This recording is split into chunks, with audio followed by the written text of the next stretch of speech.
Well, good afternoon. Buenos dias from TomPadula with the Spanish Language and Culture Series 2, but it's program 63, and today is Saturday, the 25th of November 2023. Now, I've had to rearrange things, and I've started last week. This is the third program for Series 2.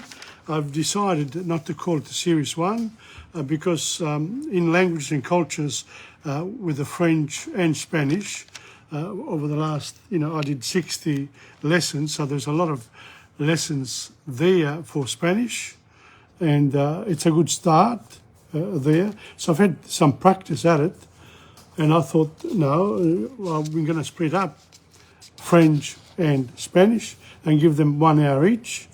And don't forget that the original idea was for me to introduce other languages as I went along the way. Now, that sort of stayed behind. I haven't done it as yet. So I think as time goes on, things will, when I get to a particular stage, I might stop again, because you can look up this particular series too, and there'll be quite a few. By the time I get to sort of, 20, 30, 40, 50, 60 podcasts, I think that would be more than enough. And then we can, visit other languages, etc. But the idea with a language is that learning it for adults, it's quite easy, really. I truly believe that. Because you already speak another language. So if you speak English already, you have a good idea of how language works, because you use it every day. And presumably that you also can read English properly and write in it. The speaking part, since you're surrounded by the language every day, that will come to you, like with children.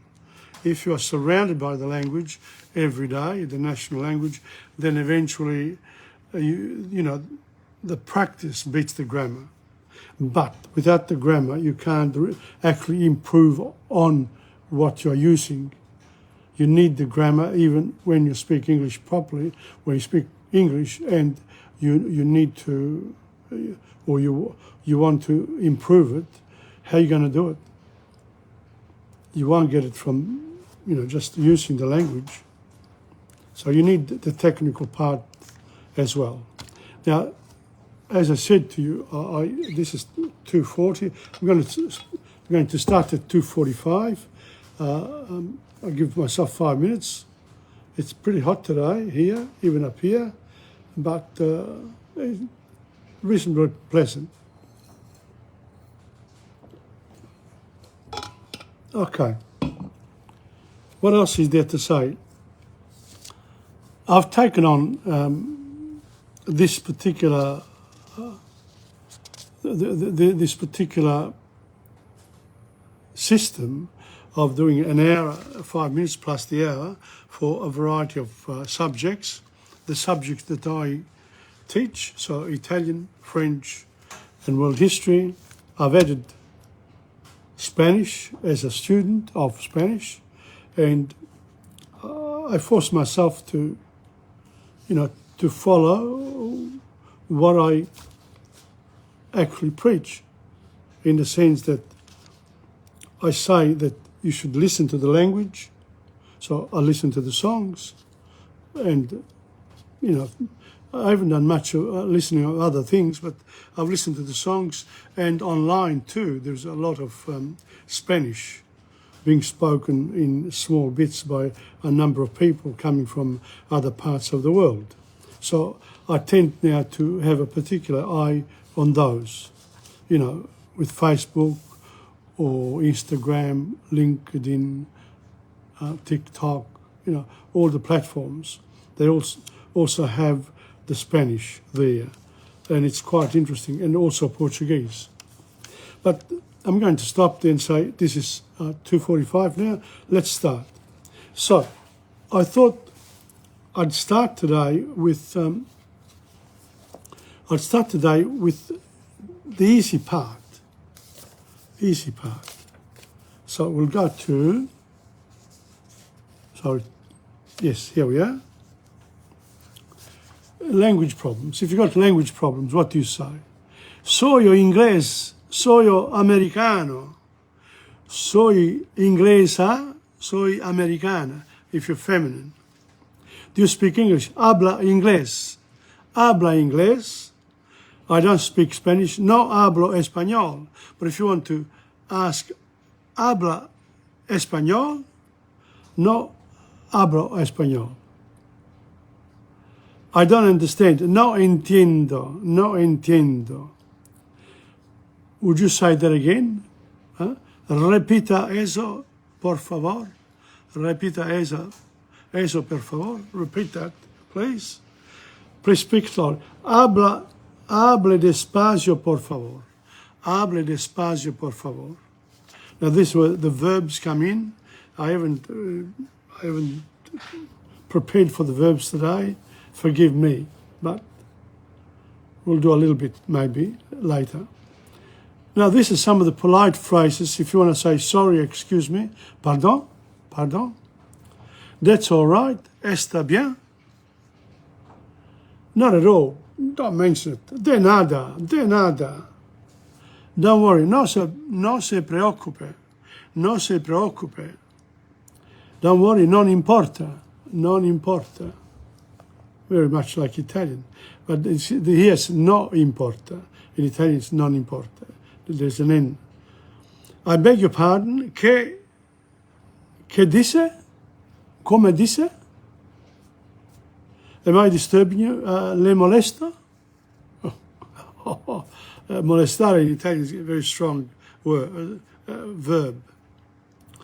Am I disturbing you? Le molesto? In Spanish, different.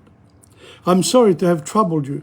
Siento haberle molestado. Siento haberle molestado. Good, that's fine.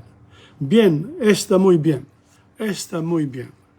So, pardon, está bien, de nada, no se preocupe, no importa, come dice, che dice, le molesto, siento haberle molestado, bien, está muy bien. Soy australiano. Repita eso, por favor. Repita eso. Pardon, bien, de nada, etc. Yeah? Now, greetings and hospitality. We're going to go there. Good morning or good day. You say buenos dias. Buenos dias.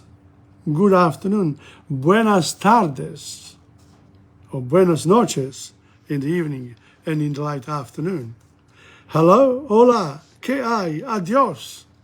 Hola, hola, que hay, adios. So you can use hello to say goodbye. Adios. Hello, yeah. I don't know. I would say adios is goodbye anyway. How are you? ¿Cómo está? ¿Cómo está? If you're single, but if you want to be polite, you say ¿Cómo está usted? ¿Cómo está usted? Very well, thank you. Muy bien, gracias. Muy bien, gracias. Goodbye. Comments will appear here. There was a little floating star, but no name. All right. Goodbye, adios. See you soon. Hasta luego. Hasta luego. See you soon. Hasta luego. Muy bien, gracias. Adios. Hasta luego. May I introduce you to my wife or to my... Voy a presentarle a mi mujer o a mi marido. Voy a presentarle a mi marido. Voglio presentarle a mi mujer. Glad to know you. Encantado. Encantado. What's your name? Como soy el lama. Como soy el lama. What's your address, telephone number? ¿Cuál es su dirección, su número de teléfono? ¿Cuál es su dirección o su número de teléfono? What is your address? That's address is dirección. Dirección. direction, but address, that's what the address is.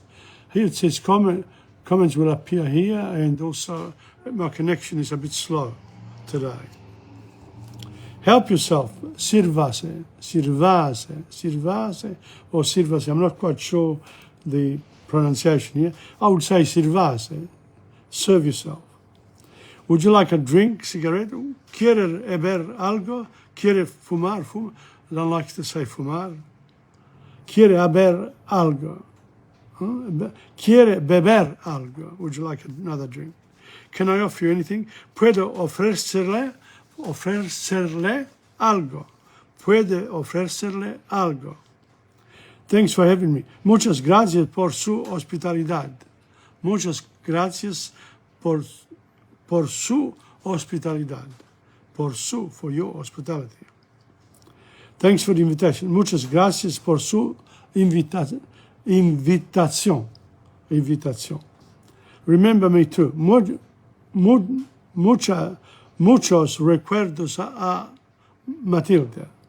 Muchos recuerdos to somebody. Muchos recuerdos a la pequeña, to the little one. Bon voyage. Buen viaje. Buen viaje. Good luck, all the best. Buena suerte. Buena suerte. Buena suerte. So those are the phrases that I've identified for today, and it would be nice for you to go through them, after I finish, and listen to it again. The next one, if you remember, I said listening first. This one here is a listening exercise, but it's also a reading exercise for me. So I'm just going to read it and see if you can pick up anything at all. This is, of course, Don Quixote de la Mancha, the story of Don Quixote de la Mancha. La búsqueda de una dama de quien enamorarse. Pues, acordándose que el mal célebre de los caballeros andantes, Amadis de Gaula, no solo se había contentado con lamarse Amadis a secas, sino que añadió el nombre de su patria, por hacerla famosa, y se llamó Amadis de Gaula. Así quiso nuestro hidalgo, como buen caballero, añadir al suyo el nombre de su patria. Así se llamó Don Quijote de la Mancha, con que a su parecer declaraba su linaje y patria, y honraba a esta con tomar el sobrenombre de ella. Limpiadas y reparadas pues sus armas y puestos nombres a su rocín, y asimismo no le faltaba otra cosa sino buscar una dama de quien enamorarse, porque el caballero andante sin amores era árbol sin joyas y sin fruta y cuerpo sin alma. En un lugar cerca del suyo vivía una moza labradora de muy bien parecer, de quien en un tiempo él anduvo enamorado, aunque él jamás lo supo. Se llamaba Aldonzo Lorenzo, pero Don Quijote determinó darle título de señora de sus pensamientos. Después de mucho pensar, vino a llamarla Dulcinea del Toboso, porque era natural del Toboso como nombre a su parecer músico y significativo son como todos los demás que a él y a sus cosas había puesto. Well, I must confess I didn't understand much of that. A few, famosa, patria. enamorarse, buscar una dama. So that's it. Now there are questions here to this particular chapter. Oh, it's not really a big chapter, it's a very small reading passage, really. Preguntas are the questions, see? Preguntas. ¿Quién había sido el más célebre de los caballeros andantes? ¿Por qué había añadido al suyo el nombre de Gaula? Number 3. ¿Qué quiso nuestro hidalgo añadir al nombre de Don Quijote? ¿Por qué? ¿Por qué? Después de limpiar y reparar sus armas y poner nombres a su rocín mismo que le faltaba hacer. Number 6. ¿Quién era árbol sin hojas y sin fruta y cuerpo sin alma? ¿Dónde vivía la moza labradora? Supo ella que él anduvo enamorado de ella. ¿Cómo se llamaba la labradora? ¿Qué vino a llamarle Don Quijote? ¿De qué lugar era ella? ¿Qué nombres le parecían a Don Quijote ser músicos y significativos? So again, the questions there beyond me a little bit. I'm not very good at this at all. They need a lot of studies. But at least what I've done, I have tried to read the Spanish, hoping that my phonetic and intonation, the pronunciation, intonation, are reasonable. So the next one is, let's go to the railways. We want to know how we talk if we are at the railways. ¿Dónde se compran los billetes? ¿Dónde se compran los billetes? Billetes, maybe billetes. The L is not pronounced like that. Allá al fondo en el despacho de billetes. ¿Dónde se compras los billetes? Where can I buy a ticket? Y ya al fondo en el despacho de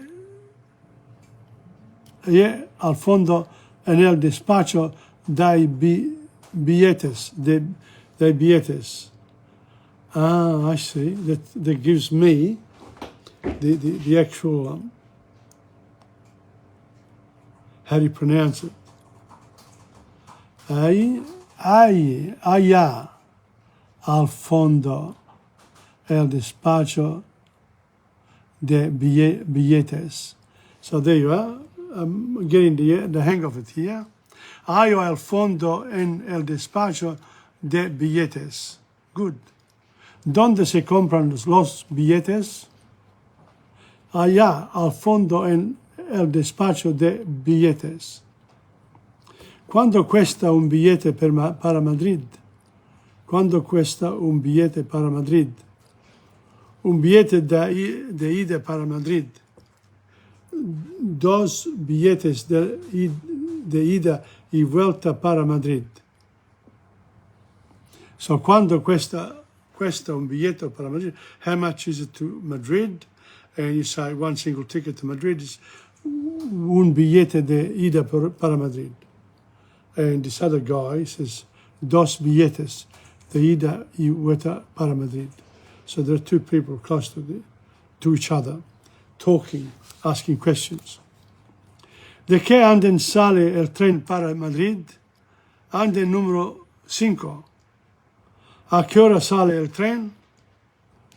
So this one here, it's which platform does the Madrid train leave from?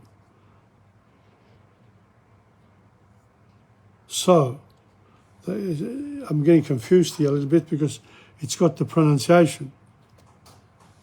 A che ora sale el tren? A che ora sale el tren? ¿Es este el tren para Madrid? ¿Es este el tren para Madrid? He perdido mi billete. He perdido mi billete. I lost my billete.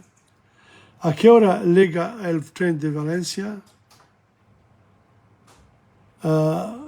Mozo. Porter. Mozo. So she wants a bit of help. ¿A qué hora el tren de Valencia? El tren de Valencia. And then información, oficina de objetos perdidos, main train line, luggage collection, waiting rooms. So basically that's it. So it's información, recogida de equipallas, sala de espera. So that's it. It is dangerous to lean out of the window. Es peligroso asomarse. Agua no potable, not drinking water. And left luggage consigna. You left your luggage in the airport, in the railway station. Well, that's it for this week on this one. Okay, now, I need a drink badly again. It's hot. Because I want to sing to you a song by Nicola Di Bari. It's in Spanish. It's called Vagabondo. Vagabondo. Steve Ross Ferraro is watching. Cuando la gente duerme, va ovvio, chaquete sobre el hombre en la noche azul. Amor y una guitarra, en la mente cosas raras, y en mis ojos hay ingenuidad. Vagabundo, vagabundo, algo santo me guiará. He vendido mis zapatos por un poco de libertad. Mas solo no se vive, sin amor yo moriré. Vagabundo, estoy soñando, delirando. Welcome to Stephen Ross Ferraro and to Assunta Lombardi. Good to have my old friends back. Las piernas andan solas, la calle es como un río, ¿quién sabe dónde va? Tampoco tú, muchacha, puedes cortar mi camino, porque en tus ojos no hay sinceridad. Vagabundo, vagabundo, algo santo me guiará. Oh, he vendido mis zapatos per un poco de libertad. Mas solo no se vive, sin amor yo moriré. Vagabundo, estoy soñando, delirando. Vagabundo, vagabundo, algo santo me guiará. He vendido mis zapatos por un poco de libertad. Mas solo no se vive, sin amor yo moriré. Vagabundo, estoy soñando, delirando. It's a good song to sing because the words are easy to pronounce.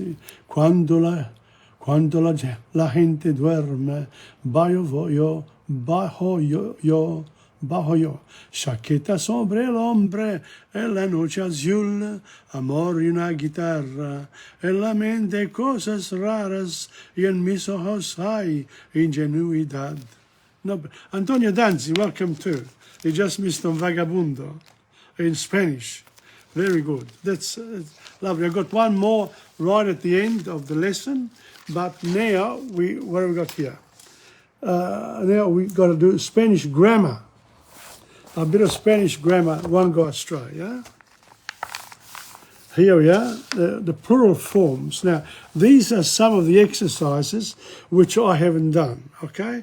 So, but, we'll read and we'll learn how to, in order to form the plural of nouns ending in O or in A, you just an S is added. So you just say lo, el, los, or las.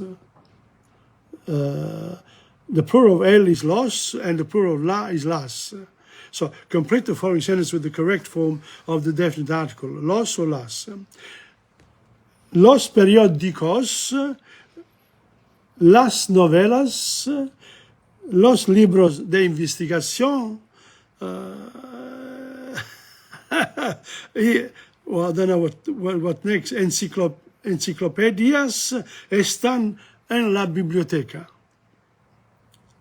Los cuadros, las pinturas, las estatuas y los artefactos de la cultura, de la cultura indígenas están en los dos museos antropológicos de la ciudad. I do understand the words, though. Los escritorios, los archivos y las computadoras están en la oficina. Los médicos, los enfermeros, los radiólogos y los farmacéuticos trabajan en el hospital. Trabajan, they work. Los ríos y las bahías se encuentran en la costa y las montañas y las mesetas están en el interior. Now, this one here says, rewrite the following sentences in the plural according to the model. El chico es guapo, okay? So you get to do this, they give you the singular, you got to do the plural. So let's see, la montaña es alta, and so you're going to say las montañas es going to be changed, están altas. You got to, if you change the singular to the plural, you have to change the verb as well. But they didn't ask you to change the verb. So they're cheeky. El amigos es simpático. Los amigos están simpáticos. So really what we should do when it's like that, you can't remember, you should really learn. Let's see if I can find it. You should, the verb, the first one, yo soy, tú eres, él es, ella es, usted es, nosotros somos, vosotros sois, ellos son, ustedes son. So here is son. That's what we wanted, not están. But I said están because están, you can also have, I said están, but it was están, because you can also say, yo estoy, tú estás, él está, ella está, usted está. Nosotros estamos, vosotros estáis, ellos están, ellas están, ustedes están. So the plural is there. La montaña es alta. You have to say, las montañas están altas. You have to change the ending of the adjective as well. Alto, altos, alta, altas. El amigo es simpático, los amigos están simpáticos. That's great. La comida es buena. La comida, feminine. Las comidas están o son buenas. El mercado es antiguo. El mercado es antiguo. Los mercados están antiguos o son antiguos. La señora es conocida. La señora es conocida. Las señoras son conocidas o están conocidas. La familia es rica. Las familias están o son ricas. I think son is better than están in this case. El museo es fabuloso. Los museos son fabulosos. El cuarto es pequeño. pequeño is small. El cuarto, los cuartos son pequeños. La tienda es nueva. Las tiendas son nuevas. El campo es inmenso. Los campos son inmensos. That's it. I think I did pretty well there. That was good, actually. I was able to do all that. Were you able to do all that too? Don't forget, if you want to read Spanish, come for resources to Tom Padula, because he needs your support. And then you can have, well, some of these books you can't have, but you can have some others that you can continue and study Spanish. You know, there are many ways to get to Madrid, you know, many ways. It takes many roads lead to Rome, and many aeroplane flights lead to Melbourne. There you are. This one here, now, el momento de verdad. De la verità, I would expect verdad is the truth, the moment of truth. El momento de verdad. So if you wanted to say, the plural is los momentos de desverdades. I'm not sure whether you'd add is at the end of truth, la verdad, or los momentos de verdad, because the truth can be plural, really. The truth is the truth. But in Italian they say delle verità. You could have it in Spanish the same. You could say des verdad. The plural remains the same. That's when you starting to compare grammatical terms. Grammar is not the language, it's about the language. I'm going to read this to you. Try to pick up what I say. Este cuento se trata de Osvaldo, un joven rico y guapo. Es un atleta magnífico con músculos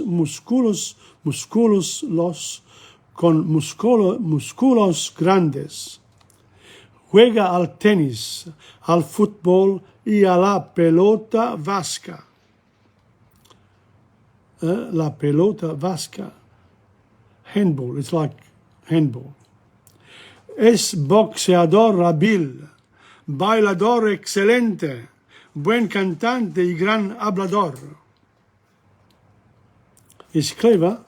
Cuando va a jugar con su universidad, todas las chicas vienen al frontón o al campo de juego para admirarlo. Very lucky boy. Cuando ayuda a su equipo a ganar el juego, todo el mundo grita con alegría.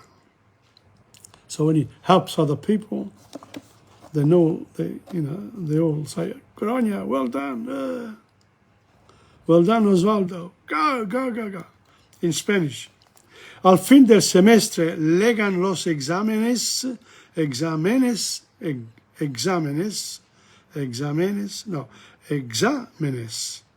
because the accent is on the I. Al fin del semestre legan los exámenes. Al mirar el examen no se divierte mucho. Por eso mirar sus músculos.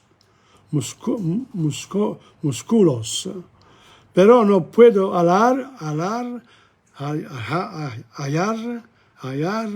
en ellos las respuestas a las preguntas. Recibe una nota de 100%.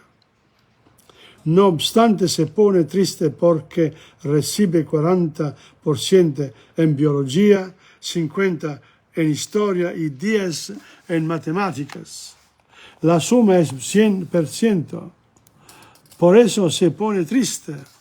tiene miedo a su padre porque tiene que dejar la universidad y asistir a otra escuela. Manda una carta a su hermano contándole la triste noticia en que escribe: prepara a papá, por favor. Al día siguiente recibe un telegrama: papá, está preparado. Está preparando tú. He prepared that because he failed. Are you ready yourself? Now, of course, after this, there are some some exercises. The first one is arrange the Spanish to form complete sentences. Osvaldo es pelota, etc. So I'm going to do that. But I've got plenty, I think I've got plenty of these books here. Cuentitos Simpáticos. I've got a few, I would suspect. This would be a very good book to have so that you could follow what I do. ¿Cómo es Osvaldo? Now, these are questions. ¿Con quién juega? ¿Quiénes lo admiran? So, how is Osvaldo? Who does he work, who does he play with? And who admires him? ¿Quiénes los admiran? The girls, no? ¿Se divierte al mirar el examen? No, of course not. ¿Qué nota recibe en matemáticas? 100 over 100, but the rest of it, 10 over 10. ¿Va Osvaldo a dejar esta universidad? Can you remind? Dejar. Dejar? What's dejar? So at the back of the book, you look up dejar. Huh? Let's have a look. Dejar. Now I've forgotten how it's spelled. Dejar. To let allow. Dejar. To let allow. To let or to allow. Well, Osvaldo dejar. To let. Is he going to leave this university? ¿A quién escribe una carta? He writes to his dad. ¿Cuándo recibe un telegramma? Etc. Question for writing an oral expression. These questions are for you. ¿Eres tú guapo o feo? ¿Juegas tú con tu escuela superior o asistes a los juegos? ¿A quién admiras más? Who do you admire the most? ¿A tu papá, a tu mamá, a tu amigo o a tu amiga? ¿Te diviertes tú cuando miras el examen? ¿Qué nota recibes en matemáticas? ¿Va tú a dejar tu escuela superior? ¿Te gusta escribir cartas? Afterwards there's a song. ¿Te gusta la muchacha? ¿Te gusta? ¿Recibes tú cartas o telegramas? So this is the moment of truth. El momento de verdad. What's the time? 3:19. When did I start? I started at 2:45.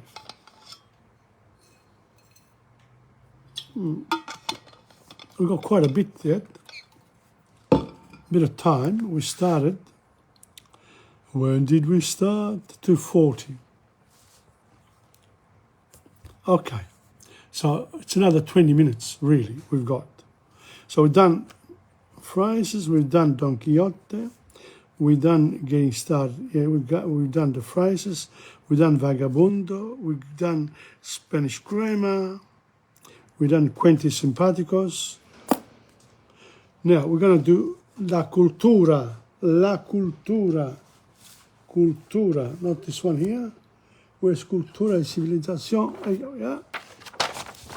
Now, if you remember correctly, last week, what I did was I went through the historical time frame, the line of history. Ida Colangelo, welcome. The history of Spain.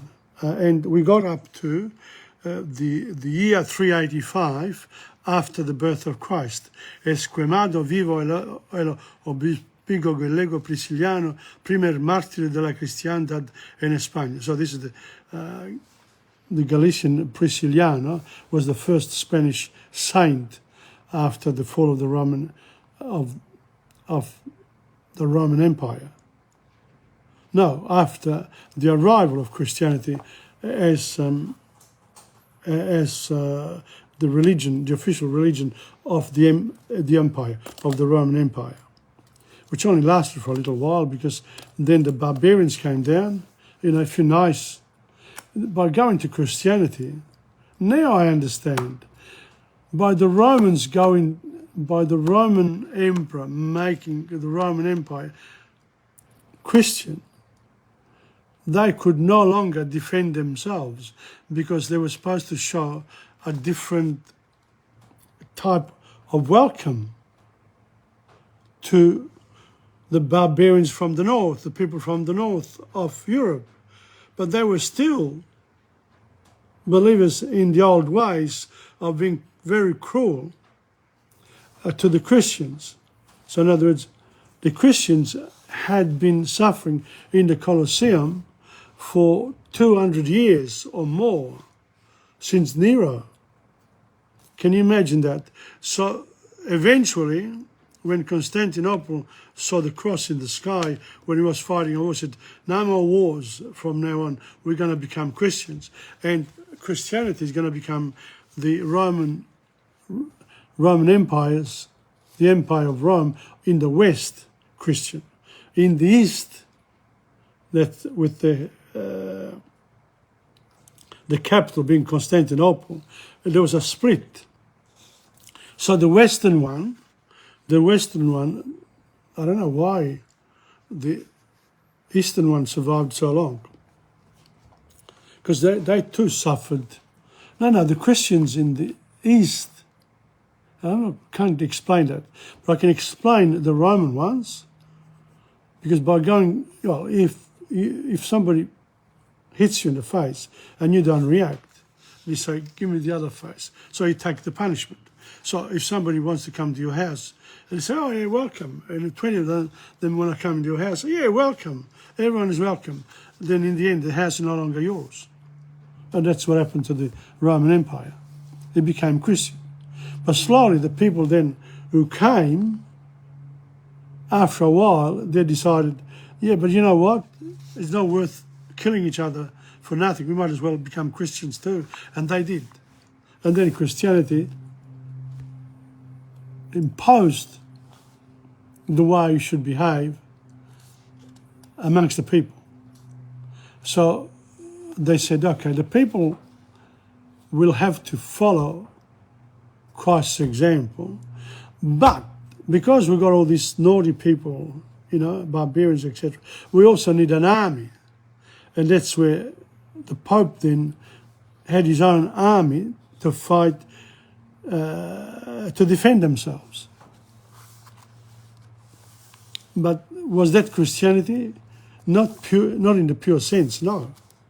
Anyway, this is it here. So in 385, that's 409 after Christ, invasion de los barbaros, suevos, vandalos, alanos por el norte.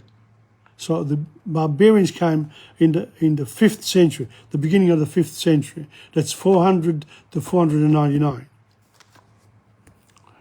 414, invasión visigoda, fundación de su monarquía, la primera que constituye en España. So the Visigoths came, and they also, what they did, they created a monarchy. In other words, they created a state. 467, 485, Eurico, primer rey netamente español del estado visigodo. So this Eurico the first, and Henry I, became the first monarch of Spain, of the nation, or the section where the Visigoths were. Los Bizantinos ocupan la costa de Levante, 554. So there's a big from 485 to 554, the 69 years. So the Byzantines, I'm not sure, a bit different from the Visigoths. Los visigodos unifican la península al incorporar el reino de los suevos en el noroeste. So in 576, the Visigoths unified the peninsula by incorporating the kingdom of the Suevos in the northeast. The Los Suevos, the Suevos, who are they? Let's have a look. Suevos, Suebi, Goth, they're the Goths. The Goths, Suevos are the Goths, Visigoths. Okay. In 589, the Third Council of Toledo, el rey, the king Ricardo adopta públicamente el catolicismo y lo declara religión oficial. So this in the Third Council of Toledo, the king decided we're all going to become Catholics. That's it, Roman Catholics. In 612, el rey Sisebuto proclama los primeros decretos contra los judíos. And soon after, within 11 plus 12, that's after 23 years, King Sisebuto proclaims the first decree against the Jews. If you're a Jew, you have to pay a tax. Good way of, or you get out, or you become Catholic. Those are the three changes. In 621, expulsión de los Byzantinos. So the Byzantines, have to check them out. They were expelled. Get out. We only want the gods here, or whatever.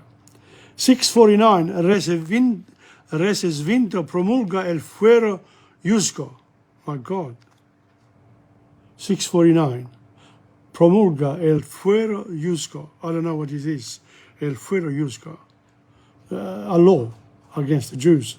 I'm guessing. Rodrigo, rey último de los Visigodos. So in 710, Rodrigo was the last king of the Visigoths. Because in 711, Muhammad came onto and the big push of the Muslim world from Mecca, in less than 100 years they arrived, they went east towards, went to Africa, they went towards east, towards India, and towards Europe. And they did not stop until they got to the Pyrenees in 800 and something, when Charlemagne stopped them there. So for 200 years, or 150 years, the Muslim push had literally conquered Spain, was there in Spain. And let's see what happens. Los Arab fundan el Emirado dependiendo de Damasco. So this emirate, dependent from Damascus, that's where they're fighting now. Victoria de los cristianos en Covadonga y comienza de la Reconquista, 718. Don Pelao, líder, primer rey, 718-737, y fundador de la monarquía española. So they started within 10 years. They started to fight them back. But in 756, Abderrahman y funda el Emirado Independiente de Damasco. So this emirate was founded in Spain. Comienza la construcción de la mezquita de Córdoba. So this is the southern part of Spain, on the Mediterranean side near Africa, and you know they started building the mezquita de Córdoba. I've seen pictures of it, absolutely beautiful. Fundación de marca hispánica por los francos al nordeste de la península. Marca Hispánica, so the Spanish stayed up north. Fundación del Condado de Aragon, the county of Aragon was established as well. A lot of divisions here, obviously. They're fighting each other. Who's going to be king of what? Which piece of land? Se descubre el sepulcro que se supone es del apóstol Santiago en Galicia. Se descubre, so they 3:30. I've got 10 minutes. Se descubre el sepulcro. So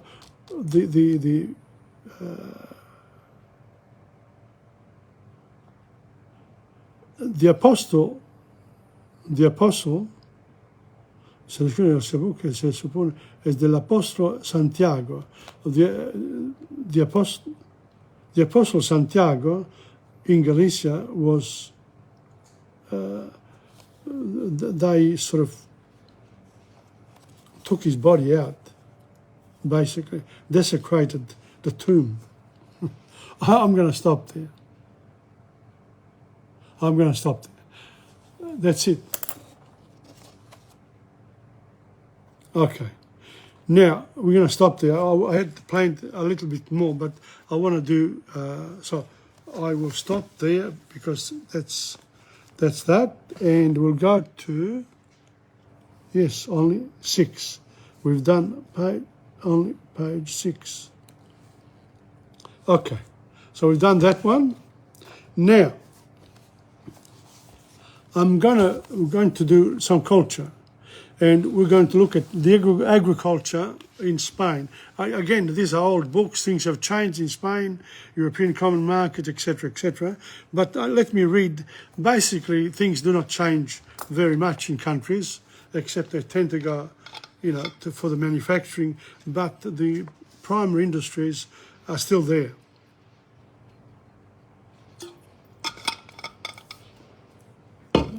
And oil and wine, the big ones in Spain as well, oil especially. In spite of generally arid and poor soil and little mechanisation, Spain's agriculture is a mainstay of the nation's economy. In the southern plain of Andalusia are olive groves, oranges and lemons. And grapes. Along the southern coastal plains are date palms, bananas, rice, cotton, almonds, figs and pomegranates in abundance. In the wooded areas south of Barcelona are the famous cork oaks. Spain provides 1/4 of the world's cork supply. This was a long, long time ago. Elsewhere, the woods contain pine, fir, ash, birch, beech, poplar, oak and sweet chestnuts. So, Spain is a pretty big country and primary industry is great. You can look it up now using this one here, see? Second one for Tom. The fabled thick forests that ancient writers mentioned have all but disappeared from Spain. And today less than 5% of the land is wooded. So in other words, over the years as the population grows, they need to use the natural resources. And this has happened all over the world. Because, in 120 years, we've gone from 2.5 billion people to 8 billion on Earth. And we're feeding them all. We can't feed them all. The only thing, distribution of food in some parts is poor, and so they still starve in some parts of the world. But that's not because there isn't enough food. It's because the distribution needs to be worked at so that everyone eats daily. Hard one. Okay. Through the centuries, the forests were cut and destroyed, partly because greedy landowners wanted more room for their grazing sheep, and partly because of a mistaken belief by some of Spain's nobility that the birds living in the trees harmed crop cultivation. Even the birds have gone, except for the hardy sparrow and starling. And in Italy too, for many years, they ate birds, and so did the Spaniards. Without birds, insects are abundant. With the decline of the forest too went water, which normally stored by trees and is needed for irrigation as well as for power. Floods swept away vegetation, caused electricity to be rationed at times, and even caused Spain to import vegetable oils instead of exporting them. But now things have changed, I'm sure, because now Spain would be way ahead with the solar. It's a solar land. You really have to look up. This is old information. In this century, efforts have been made to reforest, but not enough success has yet been achieved to supply Spain's needs for timber in its general rebuilding. We're talking about the 20th century. Here now we are in the 21st century. So this book here comes from the 20th century, in my younger days. Trees normally help rivers maintain an even flow. Without them, rivers dwindle in the dry season to little more than a trickle. Some even disappear to the point where they can be used as a roadway. That's interesting. The other thing about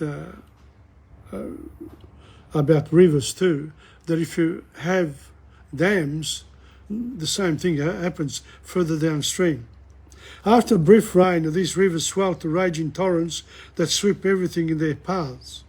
Harnessing the rivers for irrigation and for electric output is not so difficult, and Spain has started developing hydroelectric projects along its longest river, the Ebro, and its tributaries. But for transportation, the rivers which formerly were mainstream of communication are largely unsuitable today. One city, Seville, for example, some 40 miles inland but reached by the Guadalquivir River, was once a focal point for much seagoing traffic with Spain's colonies. Galleons unloading their cargoes of gold and silver at the Seville were frequent sights, but today the river's depth can no longer accommodate ocean-going vessels. That's Sevilla or Seville. So these books here also come from the States. So that's that. What's the time? 3:37. I've only got 3 more minutes, or a few more minutes, 4 or 5. I'm going to do Bésame, some singing there. Bésame mucho. Frank Mazzaka, you come a bit late, but very soon you'll be able to watch this again online. Once I finish, it gets recorded for another week. And then next Saturday, with things going well, I'm here again, doing it. Bésame mucho. Bésame, bésame mucho, como si fuera esta noche la última vez. Bésame, bésame mucho, que tengo miedo a perder después. Bésame, bésame mucho, como si fuera esta noche la última vez. Bésame, bésame mucho, que tengo miedo a perder después. Quiero tenerte muy cerca, mirarme en tus ojos, verte junto a mí. Piensa que tal vez mañana ya estará lejos, muy lejos de aquí. Bésame, bésame mucho, como si fuera esta noche la última vez. Bésame, bésame mucho, que tengo miedo a perder después. And then there's a lot of bésame muchos. Now, I've never even read this particular song, so I'm attempting it. And it says, bésame, bésame mucho, bésame. There's a lot of music here. And then, bésame, bésame mucho, como si fuera esta noche la última vez. Bésame, bésame mucho, que tengo miedo a perder después. Quiero tenerte muy cerca, mirarme en tus ojos, verte junto a mí. Pienso que tal vez mañana estaré lejos, muy lejos de aquí. Bésame, bésame mucho, como si fuera esta noche la última vez. Bésame, bésame mucho, que tengo miedo a perder después. Bésame, bésame mucho, bésame, bésame mucho. This song here goes on forever because you got the music. So they say bésame mucho, bésame mucho. That's more. It's the song is quite. It's pretty short, but then there's a lot of music in this Bésame Mucho because it's a good one to play at the dancing. And can I say that the guys who have come on online, you know, the duos and trios and the bands, they come on online and they advertise their program for, you know, a few months in advance. You know, they say, I'm going to be there, they're picking up fans. And the Italian clubs and other clubs too, old people, so they're benefiting from all this because some of the clubs are attracting new blood, new people into their club, thanks to these people who go from one club to another. So for the clubs, for whoever wants to listen to me, because I say things and then it's, you know me a long time, I get far away from it. It's up to, you know, whatever you do is fine by me. It just, I try to think it through and say, oh yeah, that could be like that. We all have an opinion. Oh well, never mind. But I just want to congratulate those people who do work online and promote Italian songs, French songs, Spanish songs, and all other multicultural songs. Because, can I say this, not many people of the bands that I know play a Chinese song or a Japanese song or a Turkish song or an Arabic song. But some Jewish songs, yes. So some of them are pretty popular, but we need to sort of stir up the pot a little bit. And we are a global society. So we have to bring in the languages and the cultures. That's why my work, Lingua e Cultura, is so important. And some of the clubs, to my great dismay, they just want to do dinner dances, eat, dance, have nice conversations, and, you know, happy birthday to you and you. People come from more social things. La lingua, la cultura, you want to learn a song, it's up to you. You want to introduce something, a poem? No, go to school. No, but you can now, because you can come to the University of the Third Age, or you can come to see Tom Padula at Tom's place in Brunswick. Tom's place. I'm there every Wednesday now from 3 till 4. Come and see me, come and talk to me. I love to see the people who watch me online to come over and have a chat. Be good. From 3 to 4, you can enroll into my classes for Italian, French, Spanish, world history. I'm going to have classes there, maximum of 6 people. Won't be very expensive either, but I want 6 people there, otherwise it becomes more expensive for the individual. So I could have 4 or 5 even, but then, you know, the price is always the same for the hour. So the more the merrier, but 6 is the maximum. Okay? Because don't forget, by becoming Insegna school sort of thing, Tom Padula school, you know, you have to pay for the place there, so there are expenses involved. Yeah, I'm not a club, but when you go to a dinner dance, you pay big bucks. Well, not really. So you go to a restaurant, the same service will cost you a hell of a lot more. And on that note, it's 3:44, it'll be 3:45 in just 1 minute. I'm going to finish. Gracias muchos. Alla prossima. Next time. Buenas tardes. Have a good time. This is Tom Padula from TomPadulaTV on YouTube and Insegna Booksellers. And also TomPadulaTV.blogspot.com. There you will find not only these lessons, they're called lessons or presentations in there, but also the articles, poetry, etc., etc. But the one that you want to follow is insegna.com, because everything is in order. There, the Italian lessons, the French lessons, and the world history lessons are in order. On that note, I'm going to finish off, and very soon you'll be able to listen to the whole of this podcast.